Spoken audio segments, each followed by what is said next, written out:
ಕೊಟ್ಟಿದ್ದಾರೆ. ಬಹುಶಃ ಅವರೆಲ್ಲರಿಗೂ ಕೂಡ ನಾಚಿಕೆ ಆಗಬೇಕು. ಕಾರಣ ಏನು ಅಂತ ಹೇಳಿದ್ರೆ, ಇದು ಕಳೆದ 2 ವರ್ಷಗಳಿಂದ ನಡೀತಾ ಇರತಕ್ಕಂತ ಒಂದು ಪ್ರಕರಣ. 2-3 ವರ್ಷಗಳಿಂದನೂ ಕೂಡ ನಮ್ಮ ಸರ್ಕಾರ ಬರೋದಕ್ಕಿಂತ ಮುಂಚೆಯಿಂದನೂ ಕೂಡ ಇದು ನಡೀತಾ ಇದ್ದಂತ ಒಂದು ಪ್ರಕರಣ.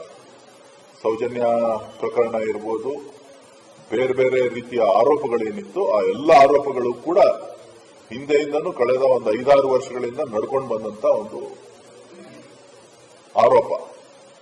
ಈ ಆರೋಪ ಬಂದಂತ ಸಂದರ್ಭದಲ್ಲಿ ಧರ್ಮಸ್ಥಳವನ್ನ ಬೆಂಬಲಿಸಿ ಯಾವುದೇ ಭಾರತೀಯ ಜನತಾ ಪಕ್ಷದ ಅಥವಾ ಜನತಾದಳದ ನಾಯಕರು ಹೇಳಿಕೆಗಳನ್ನ ಯಾವುದೇ ಸಂದರ್ಭದಲ್ಲೂ ಕೊಟ್ಟಿಲ್ಲ. ಉದಾಹರಣೆಗಳು ನಿಮ್ಮ ಮಾಧ್ಯಮಗಳಲ್ಲೂ ಕೂಡ ಇಲ್ಲ. ಇವತ್ತು ಏಕಾಏಕಿ ಇವತ್ತು ಏನು ನಿಷ್ಪಕ್ಷಪಾತವಾದಂತ SIT ತನಿಖೆ ಆದ ನಂತರ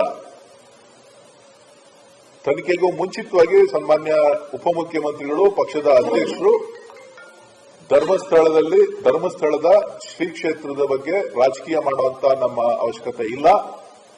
ಶ್ರೀ ಕ್ಷೇತ್ರ ಮಂಜುನಾಥನ ಏನು ಸಾನ್ನಿಧ್ಯ ಇದೆ, ಇದರ ಪರವಾಗಿ ನಾವಿದ್ದೇವೆ ಅಂತಕ್ಕಂಥ ಹೇಳಿಕೆಯನ್ನ ಕೊಟ್ಟಿರ್ತಕ್ಕಂಥದ್ದನ್ನ ನಾನು ಈ ಸಂದರ್ಭದಲ್ಲಿ ನಿಮಗೆ ನೆನಪು ಮಾಡಲಿಕ್ಕೆ ಬಯಸ್ತೇನೆ. ಇದೆಲ್ಲ ಆದ ಮೇಲೆ ಈಗ ಕೆಲವು ರಾಜಕೀಯ ಪಕ್ಷದವರು ಏನ್ ತರಾತುರಿನಲ್ಲಿ ಧರ್ಮಸ್ಥಳಕ್ಕೆ ಯಾತ್ರೆ ಹೊರಟಿದ್ದಾರೆ. ಯಾತಕ್ಕೆ ಹೋಗ್ತಾ ಇದ್ದೀರಿ? ಏನಾಗಿದೆ ಅಂತ ಹೋಗ್ತಾ ಇದ್ದೀರಿ? ಯಾರಿಗೆ ಸಾಂತ್ವನ ಹೇಳಲಿಕ್ಕೆ ಹೋಗ್ತಾ ಇದ್ದೀರಿ? ನಿಮ್ಮ ರಾಜಕೀಯ ಬೇಳೆ ಬೈಯುವಂತ ಕಾಲ ಮುಕ್ತಾಯ ಆಗಿದೆ. ದಕ್ಷಿಣದ ಕನ್ನಡ ಜಿಲ್ಲೆ ಕರಾವಳಿಯ ಜನ ಎಚ್ಚೆತ್ತಿದ್ದಾರೆ. ಮುಂದಕ್ಕೆ ನಿಮ್ಮ ನಾಟಕಗಳು ನಡೆಯೋದಿಲ್ಲ. ನಿಮ್ಮ ಒಳ ರಾಜಕೀಯ ಒಪ್ಪಂದಗಳೇನಿದೆ ಆ ಒಳ ಒಪ್ಪಂದಗಳಿಂದ ಇವತ್ತು ಧರ್ಮಸ್ಥಳಕ್ಕೆ ಒಳ ರಾಜಕೀಯದಿಂದ ನಿಮ್ಮ ಧರ್ಮಸ್ಥಳಕ್ಕೆ ಕೆಟ್ಟೆಸರು ಅನ್ನೋಂತ ಪ್ರಯತ್ನಗಳೇನು ನಡೀತದೆ ಅದು ಇವತ್ತು ಕಾಂಗ್ರೆಸ್ ಪಕ್ಷ, ಕಾಂಗ್ರೆಸ್ ಸರ್ಕಾರ ಅದನ್ನ ವಿಫಲ ಮಾಡಿದೆ. ಅದನ್ನ ರಾಜ್ಯದ ಜನರಿಗೆ ತೋರಿಸಿದೆ. ಸೊ ಹಾಗಾಗಿ ನೀವು ಮಾಡಿರ್ತಕ್ಕಂಥ ಎಲ್ಲ ಈ ನಾಟಕೀಯ ಬೆಳವಣಿಗೆಗಳು, ಒಂದ್ ಕಡೆ ನೀವು ಸೌಜನ್ಯರವರ ಕುಟುಂಬಕ್ಕೆ ತೋರಿಸ್ತಕ್ಕಂಥ ಸಾಂತ್ವನ ಇರ್ಬೋದು, ಇವತ್ತೇ ಅಲ್ಲ ಅವತ್ತು ಕೂಡ ಹೋಗಿ ಸೌಜನ್ಯನ ಮನೆಗೆ ಹೋಗಿ ನೀವು ಯಾವ ರೀತಿ ನಾಟಕ ಆಡಿ ಬಂದಿದ್ದೀರಿ, ನಿಮ್ಮ ನಾಯಕರುಗಳು ಯಾವ ರೀತಿ ಹೇಳಿಕೆಗಳನ್ನ ಕೊಟ್ಟಿದ್ದಾರೆ ಅಂತ ಹೇಳಿ ದಾಖಲೆಗಳಿದೆ. ಇವತ್ತು ಕೂಡ ಅದೇ ತರದ ಒಂದು ವ್ಯವಸ್ಥೆಯನ್ನ ಇವತ್ತು ನೀವು ರೂಪಿಸಿ ಜನರಿಗೆ ಮರಳು ಮಾಡತಕ್ಕಂತ ಒಂದು ಪ್ರಯತ್ನವನ್ನ ನಿಮ್ಮ ಆರೋಪದಿಂದ ನೀವು ಮಾಡಿರ್ತಕ್ಕಂಥ ಕೊಳಕು ರಾಜಕಾರಣದಿಂದ ಆಚೆ ಬರಲಿಕ್ಕೆ ಇವತ್ತು ನೀವು ಧರ್ಮಸ್ಥಳದ ಯಾತ್ರೆಯನ್ನ ಮಾಡ್ತಾ ಇದ್ದೀರಿ. ಹೊರತು ಧರ್ಮಸ್ಥಳದ ಮಂಜುನಾಥನ ಮೇಲೆ ಪ್ರೀತಿ ಆಗ್ಲಿ, ಶ್ರೀ ಕ್ಷೇತ್ರದ ಬಗ್ಗೆ ಇರತಕ್ಕಂಥ ಗೌರವ ಆಗ್ಲಿ, ಅದರ ಮೇಲೆ ಮಾಡಿರ್ತಕ್ಕಂಥದ್ದಲ್ಲ, ಅವ್ರು ಮಾಡ್ತಾ ಇರ್ತಕ್ಕಂಥ ಕಾರ್ಯಕ್ರಮಗಳ ಮೇಲಿಂದ ಅಲ್ಲ ಅಂತಕ್ಕಂಥದ್ದನ್ನ ನಾನು ಈ ಸಂದರ್ಭದಲ್ಲಿ ಹೇಳಲಿಕ್ಕೆ ಬಯಸ್ತೇನೆ. ಅದು ಯಾತಕ್ಕೋಸ್ಕರ ಇದು ಉಲ್ಬಣ ಆಗಿದೆ, ಯಾವ ರೀತಿ ಇದರಿಂದ ಇನ್ನೆಲ್ಲ ಯಾರ್ಯಾರಿದ್ದಾರೆ ಅಂತ ಹೇಳ್ಬಿಟ್ಟು 2 ಬಣಗಳ RSS ಗುಂಪಿನ 2 ಬಣಗಳು, ಬಿಜೆಪಿಯ 2 ಬಣಗಳು, ಅಲ್ಲಿಯ ಜನಪ್ರತಿನಿಧಿಗಳು ಕೂಡ ಶ್ರೀ ಕ್ಷೇತ್ರವನ್ನ ಒಪ್ಪಿ ಮಾತಾಡಿಲ್ಲ. ಮಂಜುನಾಥನ ಬಗ್ಗೆ ಮಾತ್ರ ಮಾತನಾಡಿದ್ದಾರೆ. ಬಹಳ ಸೂಕ್ಷ್ಮವಾಗಿ ನೀವುಗಳು ಗಮನಿಸಬೇಕು. ಈ ರೀತಿಯ ಒಂದು ರಾಜಕೀಯ ದೊಂಬರಾಟಕ್ಕೋಸ್ಕರ ದೇವರನ್ನ, ಒಂದು ಕ್ಷೇತ್ರವನ್ನ ಬಳಸ್ಕೊಳ್ತಕ್ಕಂಥ ಪ್ರವೃತ್ತಿ ಇಲ್ಲಿಗೆ ಮುಕ್ತಾಯ ಆಗಬೇಕು. ಚುನಾವಣೆ ನಡೀಬೇಕಾದ್ರೆ ವೋಟ್ ಬ್ಯಾಂಕ್ ರಾಜಕಾರಣ ಇದ್ದೇ ಇರುತ್ತೆ. ಈಗ ಕೆಸರಾಚಾಟ,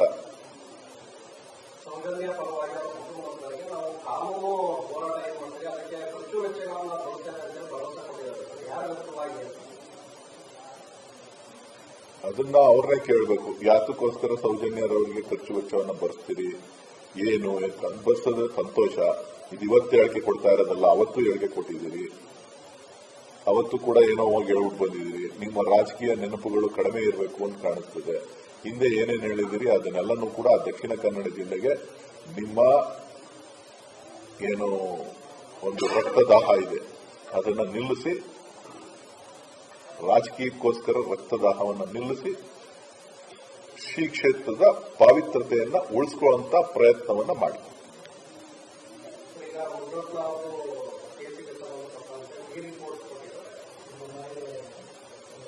ಇದು ಅವ್ರು ಬಿಜೆಪಿಯವ್ರನ್ನೇ ಕೇಳಬೇಕು. ಬಿಜೆಪಿಯ ಮಹಿಳೆ ಅವರು, ಬಿಜೆಪಿಯ ಮಹಿಳೆ, ಬಿಜೆಪಿ ಕಾರ್ಯಕರ್ತೆ, ಅವರು ಅವ್ರ ಪಕ್ಷದ ಶಾಸಕರ ಮೇಲೆ ಅವ್ರು ಮಾಡಿರುವಂತ ಅತ್ಯಾಚಾರದ ಬಗ್ಗೆ ಆರೋಪ, ಸಾಕ್ಷಿ ಇಲ್ಲ ಅಂತ ಹೇಳಿದ್ದಾರೆ. ಸಾಕ್ಷಿ ಏನ್ ಕೊಡಕ್ಕಾಗತ್ತಾ ಎಮ್ಮ ಪಾಪ? ಸಾಕ್ಷಿ ಎಲ್ಲಿಂದ ಒಲಿಸ್ಕೊಡಕ್ಕಾಗ್ತದೆ? ಅವರಷ್ಟು ಶಾಸಕರಷ್ಟು ಬುದ್ಧಿವಂತರಲ್ವಲ್ಲ ಅವರು.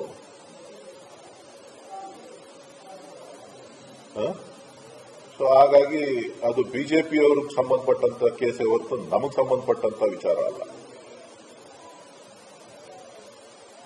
ಜಾತಿ ನಿಂದನೆ ಆರೋಪದಲ್ಲಿ ಸತ್ಯ ಪ್ರೂವ್ ಆಗಿದೆಯಲ್ಲ, ಅದ್ರ ಬಗ್ಗೆ ಮಾಧ್ಯಮಗಳು ಹೇಳಬೇಕು. ಇನ್ನೊಂದು ಪ್ರಕರಣದಲ್ಲಿ, ಅತ್ಯಾಚಾರ ಪ್ರಕರಣದಲ್ಲಿ, ಇನ್ನೊಂದು ಪ್ರಕರಣದಲ್ಲಿ ಅತ್ಯಾಚಾರ ಮಾಡಿದ್ದಾರೆ ಅಂತ ಹೇಳಿ ಅದು ಪ್ರೂವ್ ಆಗಿದೆಯಲ್ಲ, ಅದ್ರ ಬಗ್ಗೆ ಕೂಡ ನೀವು ಬೆಳಕನ್ನ ಚೆಲ್ಲಬೇಕು. ಅವರ ಬಿಜೆಪಿಯ ಕಾರ್ಯಕರ್ತರು ಮಾಡಿರೋದಕ್ಕೆ ಬಿಜೆಪಿಯ ಅಧ್ಯಕ್ಷರು, ರಾಜ್ಯಾಧ್ಯಕ್ಷರು ಮತ್ತು ರಾಷ್ಟ್ರೀಯ ನಾಯಕರು, ಅವರಿಗೆ ಬೇಕಾದಂತಹ ರಾಷ್ಟ್ರೀಯ ನಾಯಕರು ಬಹಳಷ್ಟು ಬೆಂಬಲ ಇದೆ. ಅವರು ಅದ್ರ ಬಗ್ಗೆ ಉತ್ತರಗಳನ್ನ ಕೊಡಬೇಕು. ಇವತ್ತು ಜಾತಿ ನಿಂದನೆ ಮಾಡಿರ್ತಕ್ಕಂಥದ್ದು ಪ್ರೂವ್ ಆಗಿದೆ, ಅವರ ಧ್ವನಿ ಅಂತ ಹೇಳಿ ಪ್ರೂವ್ ಆಗಿದೆ. ಅದನ್ನೇನು ಯಾರು ಅಲ್ಲಗಳಕ್ಕೆ ಸಾಧ್ಯನೇ ಇಲ್ಲ. ಇವತ್ತು ಏನೋ ಹೀರೋ ತರ ಬಂದ್ಬಿಟ್ಟು ಸ್ಟೇಜ್ಗಳಲ್ಲಿ ಭಾಷಣ ಮಾಡ್ತಾರೆ. ಯಾವ ಮುಖ ಹೊತ್ಕೊಂಡು ಜನದ ಹತ್ರ ಬಂದು ಭಾಷಣ ಮಾಡ್ತಾ ಇದ್ದಾರೋ ಗೊತ್ತಿಲ್ಲ. ಮಾತಾಡೋಣ, ಮುಂದಕ್ಕೆ ಇನ್ನೇ ಅವಕಾಶಗಳಿದೆ.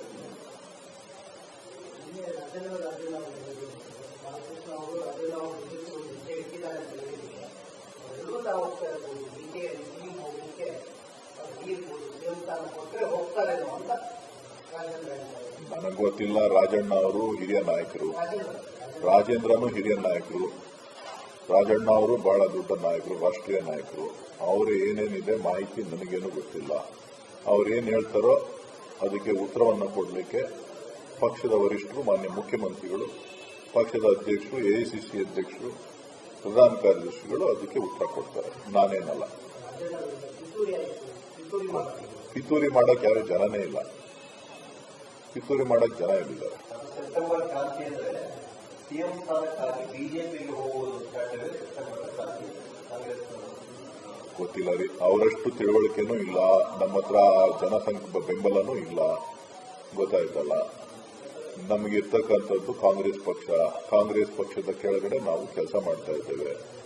ನಮಗೇನಿದ್ರು ಕಾಂಗ್ರೆಸ್ ಧ್ವಜದ ಕೆಳಗಡೆ ಕೆಲಸ ಮಾಡಿ, ಕಾಂಗ್ರೆಸ್ನ ಜೊತೆ ಕೆಲಸ ಮಾಡಿ ಅಭ್ಯಾಸ ಇದೆ.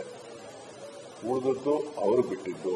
ಅವ್ರು ಯಾರ್ಯಾರು ಏನೇನು ಮಾತಾಡ್ತಾರೋ ಅವ್ರಿಗೆ ಏನೇನು ಇನ್ಫಾರ್ಮೇಶನ್ಸ್ ಇದೆಯೋ, ಸರ್ಕಾರದಲ್ಲಿ ಮುಖ್ಯಮಂತ್ರಿಗಳ ಹತ್ರ ಏನು ಇನ್ಫಾರ್ಮೇಶನ್ ಇದೆಯೋ ಮುಖ್ಯಮಂತ್ರಿಗಳನ್ನ ಕೇಳಿ, ಮುಖ್ಯಮಂತ್ರಿಗಳು ಉತ್ತರ ಕೊಡ್ತಾರೆ.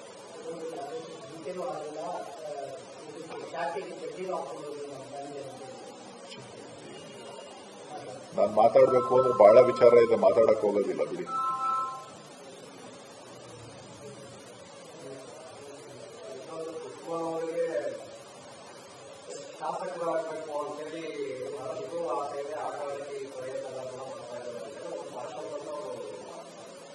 ನೋಡಪ್ಪ, ಯಾರಿಗೆ MLA ಆಗ್ಬೇಕು ಅಂತ ಆಸೆ ಇದೆಯೋ ಇಲ್ವೋ ಗೊತ್ತಿಲ್ಲ.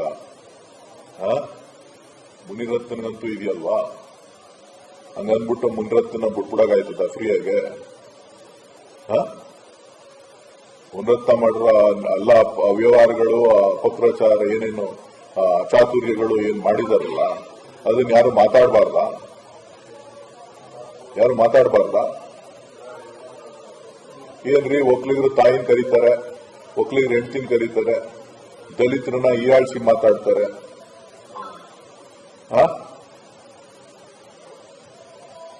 ಹೆಂಡತಿಗೆ, ತಾಯಿಗೆ, ತಂಗಿಗೆ, ಮಗಳಿಗೆ ವ್ಯತ್ಯಾಸ ಗೊತ್ತಿರೋ ವ್ಯಕ್ತಿ ಬಗ್ಗೆ ಚರ್ಚೆ ಮಾಡಕ್ಕೆ ಮಾಧ್ಯಮದವ್ರು ಸಿದ್ಧರಾಗಿದ್ದಾರಲ್ಲ, ನಾನೇನ್ ಮಾಡ್ಲಪ್ಪ?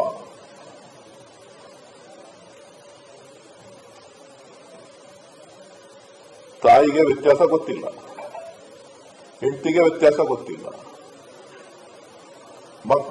ಹೆಣ್ಮಕ್ಳ ಬಗ್ಗೆ ವ್ಯತ್ಯಾಸ ಗೊತ್ತಿಲ್ಲ, ತಂಗಿಗೆ ವ್ಯತ್ಯಾಸ ಗೊತ್ತಿಲ್ಲ. ಗೊತ್ತಿಲ್ಲದಿರೋ ವ್ಯಕ್ತಿ ಬಗ್ಗೆ ಮಾತನಾಡೋದು ಏನಿದೆ? ಏನಿದೆ? ಆ ಹೊಲಸು ಬಾಯಿಯನ್ನ ಮಾತಾಡೋದೇನಿದೆ? ನಾವು ಹೊಲಸು ವ್ಯಕ್ತಿಯ ಬಗ್ಗೆ ಅದರ ಅವಶ್ಯಕತೆ ಇಲ್ಲ.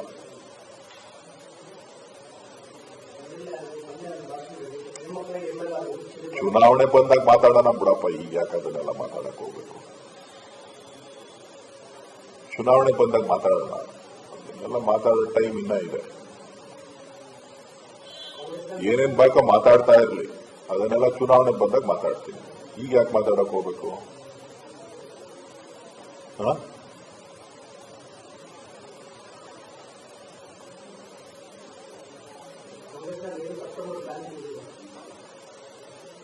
ನನ್ನ ಕೇಳ್ತೀನಿ. ನಾನು ಯಾವ ತರ ಸೆಪ್ಟೆಂಬರ್ ಖಾತೆ ಆಯ್ತದೆ ಅಂತ ಹೇಳಿದ್ದೀನಪ್ಪ. ಕೇಳಿದವ್ರನ್ನ ಕೇಳಬೇಕು. ನನಗೆ ಕೇಳಿದ್ರೆ ನೀವು, ನನಗೂ ಅದಕ್ಕೂ ಏನ್ ಸಂಬಂಧ ಇದೆ? ನಾನು MLA ಅಲ್ಲ, ನಾನು MP ಅಲ್ಲ.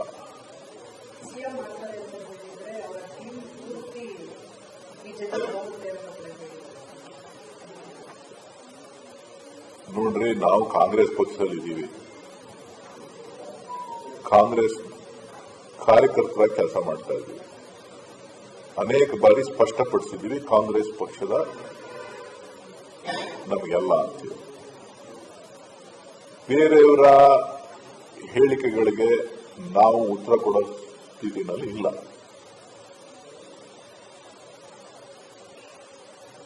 ಆ ಪರಿಸ್ಥಿತಿ ಉದ್ಭವನೂ ಆಗೋದಿಲ್ಲ.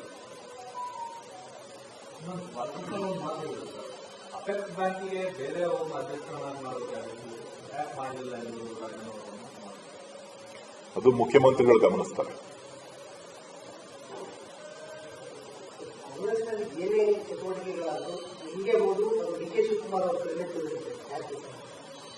ಅದಕ್ಕೆ ಅವರು ಕೃಷ್ಣನ್ಗೆ ಕೇಳಿರೋದು. ಮೊನ್ನೆ ಎಲ್ಲ ನಾನು ಇರ್ಲಿಲ್ಲ, ನಾನು ಪೇಪರ್ ಕಟ್ಟಿಂಗ್ ಮಾಡಿದೆ. ಎಲ್ಲ ನನ್ನ ಕಡೆನೆ ತಿರುಗ್ತದಲ್ಲಪ್ಪ ಅಂತ. ಕೃಷ್ಣ ಪರಮಾತ್ಮ ಕೃಷ್ಣ ಸಾನ್ನಿಧ್ಯದಲ್ಲಿ ಇದ್ದೀನಿ, ಸರಿಯಾದ ದಾರಿ ತೋರಿಸು.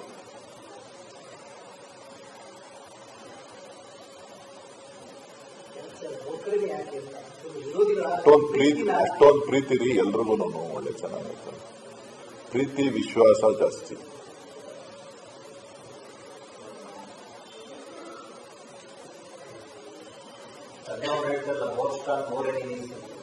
ಅದು ಮೊದಲಿಂದಾನೇ ಹೇಳ್ಕೊಂಡು ಬಂದಿದ್ದಾರೆ. More strong more enemies, less strong less enemies, no work knowing.